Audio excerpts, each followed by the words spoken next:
আজকে আমরা চতুর্ভুজের ও সামান্তরিকের ক্ষেত্রফল অধ্যায় 2 এর অতি সংক্ষিপ্ত প্রশ্ন নিয়ে আলোচনা করব। আলোচনা শুরুতেই আমরা প্রথমে 1 নং প্রশ্নটির সম্পর্কে একটু আলোচনা করি। যদি প্রশ্নটি দেওয়া আছে এখানে, চতুর্ভুজের একটি কর্ণটি এবং কর্ণের দুটি অফসেট যথাক্রমে P1 P2 হলে চতুর্ভুজের ক্ষেত্রফল কত হবে। তো প্রথমে এই অঙ্কটি করার জন্য আমার একটি চতুর্ভুজ নিতে হবে। আমরা একটু এখানে পাশে চিত্রটি দেখি, এ বি সি ডি, এটা আমার একটি চতুর্ভুজ। এই চতুর্ভুজের এই বিডি হচ্ছে একটি কর্ণ, এই কর্ণটি হচ্ছে ডি, প্রশ্নে দেওয়া আছে কর্ণটি হচ্ছে, এখানে বলা আছে ডি, কর্ণটি হচ্ছে ডি। তো এই বিডি হচ্ছে, ছোট ডিটা হচ্ছে এই বিডির কর্ণ। আর এখানে অফসেট দেওয়া আছে এ বিন্দু থেকে আর হচ্ছে সি বিন্দু থেকে দুটি লম্ব আট করা হয়েছে। এ বিন্দু থেকে যেটা আট করা হয়েছে সেটা P1, আর সি বিন্দু থেকে যেটা আট করা হয়েছে, অঙ্কন করা হয়েছে, সেটা হচ্ছে P2। আর আমরা যেটা সূত্র জানি যে সামান্তরিকের চতুর্ভুজের ক্ষেত্রফল যেটা বলা আছে, যে চতুর্ভুজের ক্ষেত্রফল, তো চতুর্ভুজের ক্ষেত্রফল হাফ ইন্টু কর্ণ, এখানে কর্ণ হচ্ছে ডি, এই যে হাফ ইন্টু ডি, আর হলো অফসেট দ্বয়ের সমষ্টি। তাহলে এখানে অফসেট দুইটা আছে, P1 ইন্টু P2, এটা সমষ্টি, যোগফলকে সমষ্টি বলা হয়। তাহলে half into D into P1 plus P2, এটা হচ্ছে একটি চতুর্ভুজের ক্ষেত্রফল নির্ণয়ের সূত্র। অতি সংক্ষিপ্ত প্রশ্ন, আমার চিত্র আট করার দরকার নেই, এটা বোঝার জন্য আমরা কি করেছিলাম, চিত্রটা দেখিয়ে দিলাম। এরপর যেটা আছে সেটা হচ্ছে 2 নম্বর প্রশ্ন, সেটা হচ্ছে বৃত্তের অন্তর্লিখিত চতুর্ভুজের ক্ষেত্রফল নির্ণয়ের সূত্রটি লিখো।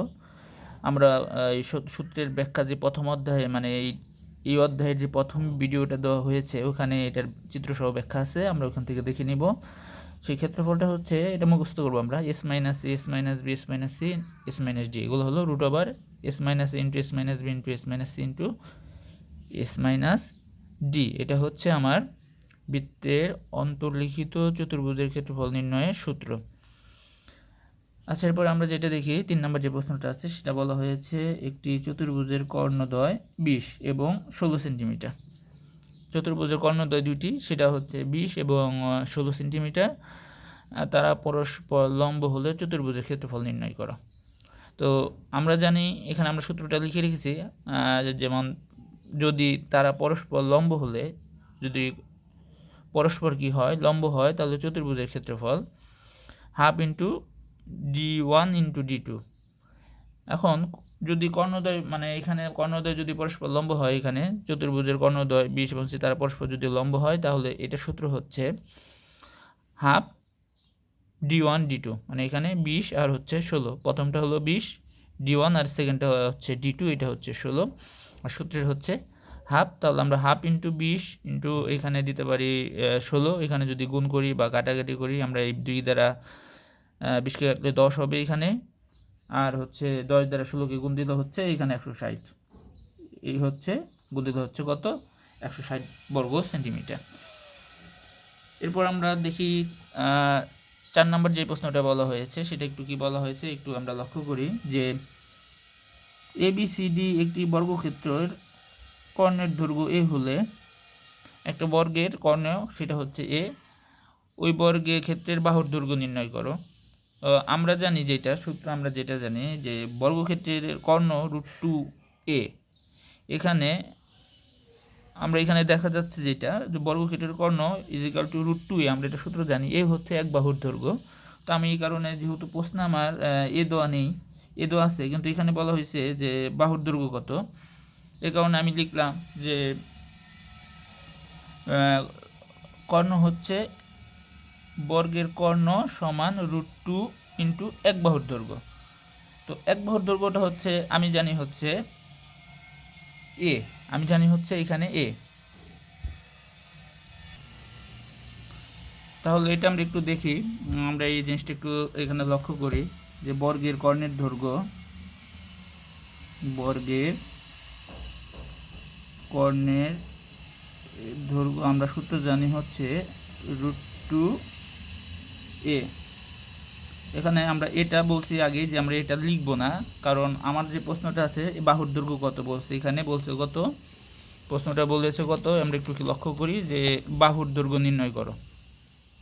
একটু লক্ষ্য করি, বাহুর দৈর্ঘ্য বলছে, বাহুর দৈর্ঘ্য কত, বাহুর দৈর্ঘ্য কত। এই কারণে এর পরিবর্তে আমরা জানি এ মানেই হচ্ছে, এক বাহুর দৈর্ঘ্য, মানে √2 ইন্টু এও লিখতে পারি আমরা, এর পরিবর্তে লিখতে পারি এক বাহুর দৈর্ঘ্য। √2 ইন্টু এর পরিবর্তে আমরা এখানে সূত্রটা লিখলাম √2 ইন্টু এক বাহুর দৈর্ঘ্য। আর প্রশ্ন এখানে দেওয়া আছে, কি কর্ণের দৈর্ঘ্য কত এ হলে, তাহলে এই সম্পূর্ণ বর্গের কর্ণের দৈর্ঘ্য প্রশ্ন দেওয়া আছে কত, তাহলে এ ইকুয়াল আমরা দিলাম √2 ইন্টু এক বাহুর দৈর্ঘ্য। এই জিনিসটাকে যেহেতু এক বাহুর দৈর্ঘ্য বের করতে বলছে, আমরা এই সম্পূর্ণ জিনিসটাকে আমরা এখন একটু কী করে নেব, চেঞ্জ করে নেব। সেটা হলো √2 ইন্টু এক বাহুর দৈর্ঘ্য, আর এইখানে হচ্ছে এ। তাহলে আমরা এখানে এক বাহুর দৈর্ঘ্যটা এখানে ফিক্সড রাখলাম, তাহলে এখানে কত হবে এ, এই √2টা গুণ থাকার কারণে এখানে ভাগ হয়ে যাবে a/√2। তো এখানে যে প্রশ্নটা দেখা হচ্ছে এখানে a/√2, এখানে আমার বইয়েরটা একটু আমরা লক্ষ্য করি, এইখানে দেওয়া আছে কত, এই যে a/√2 একক। এইভাবে আমরা কি করতে পারবো, বের করতে পারবো। আচ্ছা, আমরা একটু পরেরটা দেখি।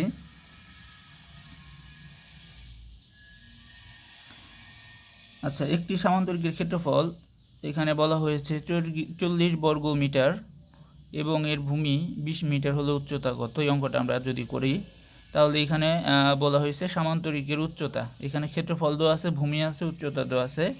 আমরা জানি যে এটা এখানে আমরা লিখব, আমরা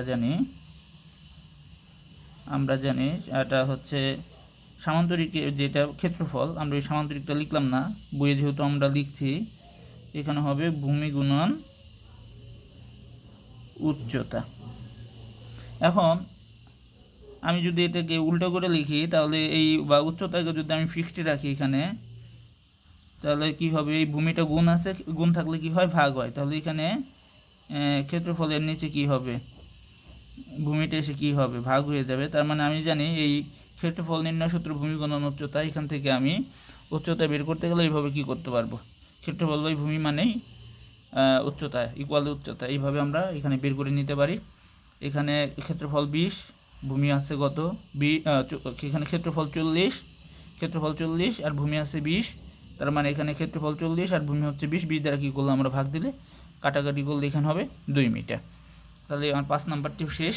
আমরা একটু 6 নাম্বারটি দেখি। বলা হয়েছে একটি সামান্তরিকে সন্নিহিত বাহু দুটি 50 সেন্টিমিটার ও 20 সেন্টিমিটার এবং এর অন্তর্ভুক্ত কোণ 30 ডিগ্রি হলে, যদি অন্তর্ভুক্ত কোণ যদি দেওয়া থাকে তাহলে তার সূত্র হলো AB sin θ। সামান্তরিকের ক্ষেত্রফল নির্ণয় সূত্র হচ্ছে AB sin θ। এর মান 50, বির মান হচ্ছে 20, আর হচ্ছে সাইন থিটার মান কত, এখানে মধ্যবর্তী কোণ মানে এটা থিটা সমান কয় ডিগ্রি, 30 ডিগ্রি। তাহলে এইখানে থিটার পরিবর্তে আমি বসিয়ে দিলাম সাইন 30 ডিগ্রি, সাইন থিটার মান 30 ডিগ্রি, সাইন 30 ডিগ্রি। সাইন 30 ডিগ্রির মান হচ্ছে হাফ, সাইন 30 ডিগ্রির মান হাফ। তো এখানে আমরা এই 30 ডিগ্রির পরিবর্তে এখানে হাফ বসিয়ে দিলাম, আর এখানে 50, 20 যা আছে আমরা তাই লিখলাম। এখন এটাকে যদি এখানে আমি কাটি, এই জায়গা হবে কত, 10, 2 দ্বারা 20কে কাটলে হবে কত, 10, আর এই 10 দ্বারা 50 গুণ দিলে এই হলো 500 বর্গ সেন্টিমিটার।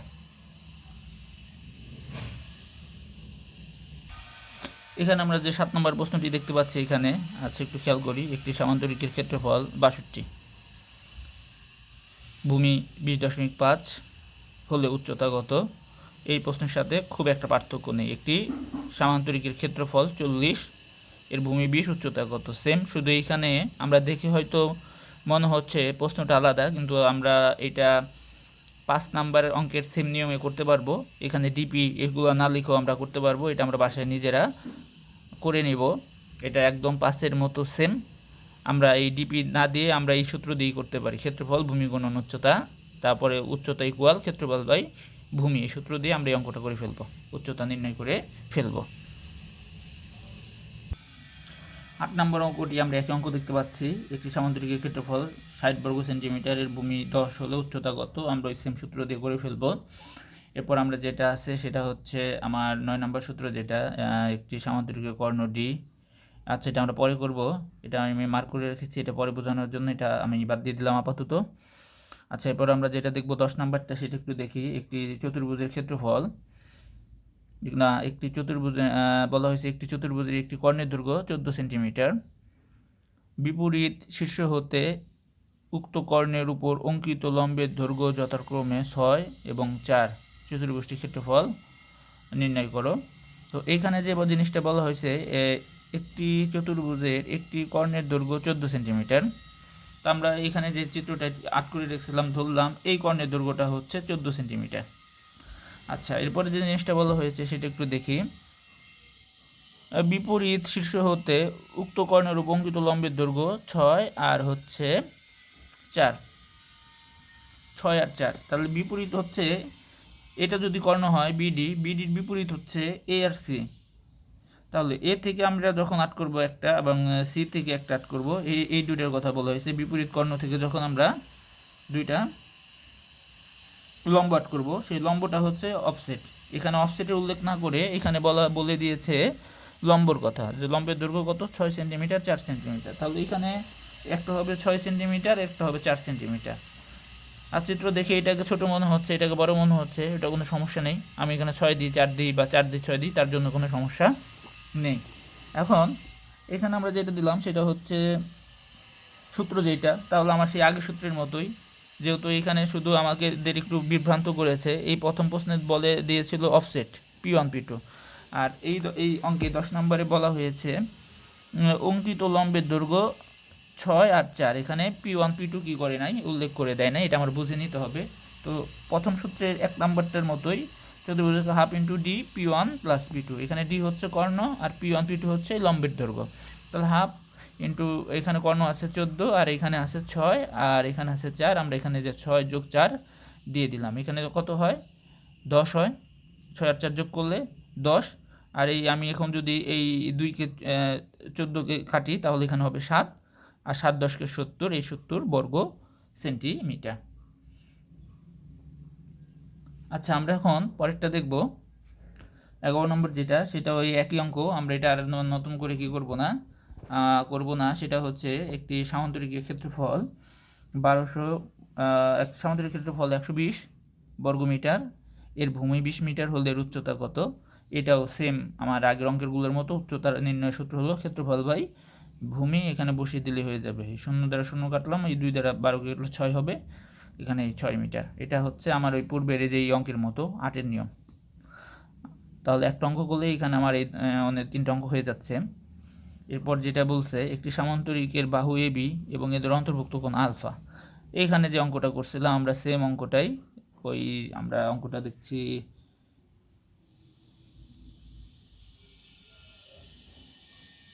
এইখানে যে অঙ্কটা আছে সেটা হলো 6 নম্বর অঙ্কটা। আমরা একটু খেয়াল করি।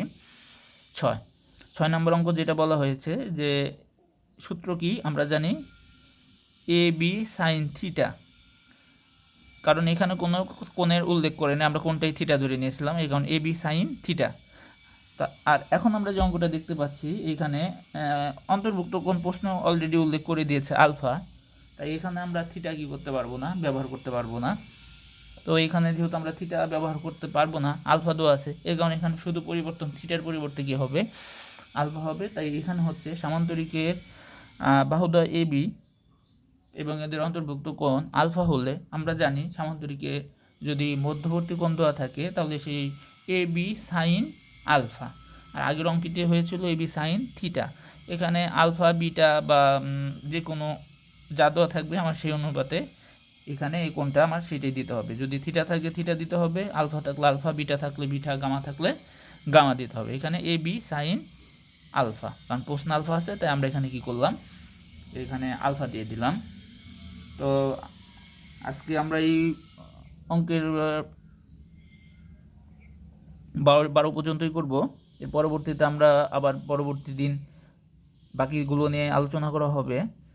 অতি সংক্ষিপ্ত প্রশ্ন এগুলো আমরা বাসায় চেষ্টা করব এবং ভালোভাবে করব। তো সবাইকে ভিডিওটি দেখার জন্য ধন্যবাদ।